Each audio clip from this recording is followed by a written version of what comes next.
Video में हम बात करेंगे आज की बड़ी खबर यानी कि अधिशेष शिक्षकों कार्मिकों के समायोजन के संबंध में माध्यमिक शिक्षा बोर्ड राजस्थान बीकानेर का आदेश जारी हो चुका है। 6D और सेटअप परिवर्तन के लिए पूर्व में जो आदेश जारी हुआ था उस प्रक्रिया को स्थगित कर दिया गया था, लेकिन ये फिर से आज इसके लिए आदेश जारी हो गया है। क्या इसका सर्कुलर रहने वाला है मैं दिखा देता हूँ आपको साथियों।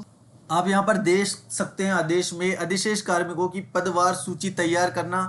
25/11/2024 तक जो भी अधिशेष कार्मिक अंग्रेजी माध्यम विद्यालय या माध्यमिक विद्यालय या पंचायत राज और प्राथमिक उच्च प्राथमिक विद्यालयों में लगे हुए हैं उन सब की सूची 25/11/2024 तक तैयार कर ली जाएगी। इसके अलावा अधिशेष कार्मिकों में से समायोजन योग्य कार्मिकों की बिंदु संख्या 3 के उप बिंदु 15 के अनुसार संभावित पद स्थापन सहित सूची तैयार करना। ये 28/11/2024 तक ये सूची तैयार कर ली जाएगी। इसके अलावा हम बात करें तो माध्यमिक शिक्षा विभाग के क्रम में संख्या 2 की कार्रवाई को अधिशेष शिक्षक कार्मिकों की सूची प्रारंभिक शिक्षा विभाग को सुपर्द करना। 28/11 तक ये कार्यवाही हो जाएगी और प्रारंभिक और माध्यमिक शिक्षा विभाग द्वारा पद स्थापन आदेश जारी करने की जो दिनांक रखी गई है वो 6/12/2024 रखी गई है, यानी कि 6 दिसंबर तक सभी आदेश पद स्थापन के जारी कर दिए जाएंगे। अधिशेष शिक्षकों का समायोजन कर दिया जाएगा। इस बार फिर से ये प्रक्रिया पुनः प्रारंभ हो चुकी है साथियों। क्या इसका अधिशेष का क्राइटेरिया रहने वाला है, किसको अधिशेष माना जाएगा, आज की वीडियो में मैं आपको पूरी जानकारी देने वाला हूं। और इससे जो आगे अपडेट आने वाले हैं उन सबकी जानकारी के लिए आपको हमारा चैनल सब्सक्राइब करना होगा, बेल आइकन प्रेस करें। आप हमारे चैनल पर नए हैं तो चैनल को सब्सक्राइब करें। तो आइए वीडियो को शुरू करते हैं साथियों आज की तारीख में ये आदेश जारी हुआ है। अब इसमें जो अधिशेष कार्मिक है उनके पदों का निर्धारण किस प्रकार किया जाएगा और अधिशेष किसको माना जाएगा। तो सबसे पहले हम बात करते हैं कि अधिशेष शिक्षक आखिर रहने वाले कौन। तो यहाँ पर स्पष्ट अधिशेष कार्मिकों की पहचान के लिए कुछ मुख्य बिंदु जारी हुए हैं। तो हमारा पहला बिंदु यहाँ पर आता है साथियों, अंग्रेजी माध्यम विद्यालय हेतु शिक्षकों कार्मिकों के चयन के उपरांत कार्य ग्रहण के पश्चात ही उन विद्यालयों में पहले से कार्यरत समकक्ष अचयनित शिक्षकों और कार्मिकों को अधिशेष माना जाएगा। यानी कि अंग्रेजी माध्यम विद्यालयों में शिक्षकों का जब चयन हो जाएगा तो जो पहले से अचयनित शिक्षक लगे हुए हैं उनको अधिशेष माना जाएगा। दूसरी बात हम करते हैं तो अंग्रेजी माध्यम विद्यालयों में मानदंडानुसार सृजन योग्य पदों से अधिक कार्यरत होने की स्थिति में ही कार्मिकों को अधिशेष माना जावे। यदि वहाँ पर जितने पद हैं उनसे ज़्यादा अध्यापक या कार्मिक अगर लगे हुए हैं तभी ऐसी स्थिति में उनको अधिशेष माना जाएगा। इसके बाद तीसरा बिंदु की हम बात करते हैं तो अंग्रेजी माध्यम विद्यालय जिनमें पूर्व प्राथमिक कक्षाएं संचालित की जा रही हैं, पूर्व प्राथमिक शिक्षा अध्यापकों के पद स्थापन पर कार्य ग्रहण करने की स्थिति में इन विद्यालयों में पूर्व प्राथमिक कक्षाओं में अध्यापन हेतु चयनित अध्यापक लेवल प्रथम शिक्षकों को अधिशेष शिक्षा माना जावे।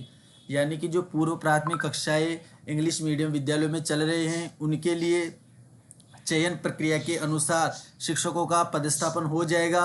उनके बाद जो पहले से शिक्षक लगे हुए हैं उनको अधिशेष माना जाएगा। बिंदु नंबर 4 की हम बात करें तो क्रमोन्नत विद्यालय है। इसमें क्रमोन्नत विद्यालय में शासन के दिशा निर्देश क्रमांक 22/6/2002 जयपुर दिनांक 30/4/2015 में अंकित मानदंडानुसार पद स्वीकृत मानकर मानदंडों से अधिक कार्यरत शिक्षकों कार्मिकों को अधिशेष माना जाएगा। यानी कि 30/4/2015 में जो मानदंड निर्धारित किए गए थे क्रमोन्नत विद्यालयों के, उसी के हिसाब से शिक्षकों को वहाँ पर रखा जाएगा। बाकी शिक्षक यदि वहाँ पर है तो उनको अधिशेष मानकर इस प्रक्रिया के अनुसार उनका समायोजन कर दिया जाएगा। बिंदु नंबर 5 की हम बात करते हैं साथियों तो जिन अंग्रेजी माध्यम विद्यालय में कंप्यूटर शिक्षक पद हेतु चयन प्रक्रिया से पूर्व में चयनित अध्यापक लेवल प्रथम द्वितीय का पदस्थापन किया गया है, लेकिन इन विद्यालयों में वरिष्ठ कंप्यूटर अनुदेशक और बेसिक कंप्यूटर अनुदेशक का पद स्वीकृत होकर कार्मिक पद स्थापित है तो उनको अधिशेष मानते हुए समायोजन किया जाएगा। तो कंप्यूटर शिक्षक पद पर यदि कोई दूसरा शिक्षक लगा हुआ है L1 और L2 का तो उसको अधिशेष माना जाएगा, उस पर बेसिक कंप्यूटर शिक्षक को ही लगाया जाएगा। अंग्रेजी माध्यम विद्यालय में जिस स्तर की अंग्रेजी माध्यम की कक्षाएं संचालित हो रही है उस स्तर तक पद प्रावधान हेतु अंग्रेजी माध्यम विद्यालय हेतु जारी मानदंड लागू होंगे। ये तो थी साथियों अंग्रेजी माध्यम विद्यालयों की। इनके अलावा हमारे बहुत सारे विद्यालय क्रमोन्नत हुए हैं उनमें भी शिक्षक अधिशेष हो रहे हैं, तो उनका क्राइटेरिया क्या रहने वाला है वो भी हम देख लेते हैं। अब इसके अलावा प्रारंभिक तथा माध्यमिक शिक्षा के विद्यालयों में स्वीकृत पदों अथवा मानदंडानुसार स्वीकृत योग्य से अधिक पद स्थापित कार्मिक अधिशेष होंगे। हमारे जो प्रारंभिक और माध्यमिक शिक्षा के जो विद्यालय है वहाँ पर जितने स्वीकृत पद है उनसे ज़्यादा यदि शिक्षक लगे हुए हैं तो वो अधिशेष माने जाएंगे। माध्यमिक शिक्षा विभाग के विद्यालयों में पद स्थापित कार्मिक यथा वरिष्ठ प्रबोधक, वरिष्ठ शिक्षाकर्मी, पंचायत सहायक, पेरा टीचर इत्यादि जिनके पद इन विद्यालयों में नहीं होते हैं वे विभाग में अधिशेष माने जाएंगे। पेरा टीचर्स और प्रबोधक के पद माध्यमिक शिक्षा में नहीं होते हैं तो इसलिए इनको अधिशेष माना जाएगा और वापस प्रारंभिक शिक्षा के विद्यालयों में इनको लगाया जाएगा। इसके अलावा हम बात करें तो न्यायिक प्रकरण में स्थगन प्राप्त शिक्षकों को इसमें छूट दी जाएगी। मंत्रालयिक संवर्ग के अधिशेष कार्मिकों की पहचान करते समय राजस्थान सरकार की जो 2022-23 दिनांक 25/5/2022 की पालना सुनिश्चित की जाएगी। जो आदेश उस वक्त का 25/5/2022 का है उसी के अनुसार इनका पदस्थापन किया जाएगा, समायोजन किया जाएगा। अब बात करते हैं साथियों हम कि समायोजन किस प्रकार किया जाएगा। जब अधिशेष कार्मिकों की पहचान हो जाएगी तो समायोजन किस प्रकार किया जाएगा उसके लिए भी कुछ नियम दिए गए हैं यहाँ पर।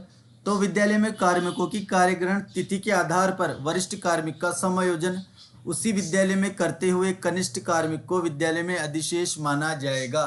यानी कि जो विद्यालय क्रमोन्नत हुआ है यदि उसका उस शिक्षक का पद वहाँ पर है तो जो सबसे सीनियर होगा, वरिष्ठ होगा, उसको पहले उस विद्यालय में समायोजित किया जाएगा और जो कनिष्ठ होगा उसको अधिशेष माना जाएगा।